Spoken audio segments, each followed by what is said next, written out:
I finally got my limit switches hooked up correctly there. It took a good couple hours of messing around with Mach 3, but I got them there. So wasn't worried about getting this thing tuned up here. Gotta crank the voltage up to the 40 volts. And ran the motor speed up. So you can see here now what this thing really does. Do this, the reset.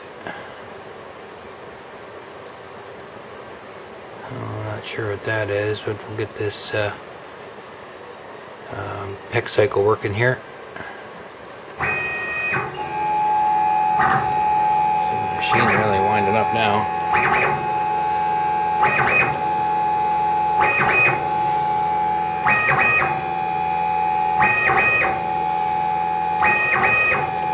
You can see the G83 code goes in, feeds in a little, and then brings the drill right out. So back here, maybe a little better.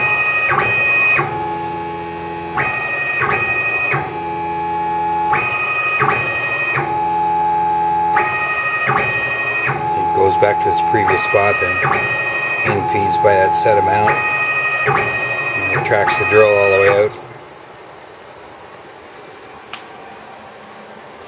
And stops.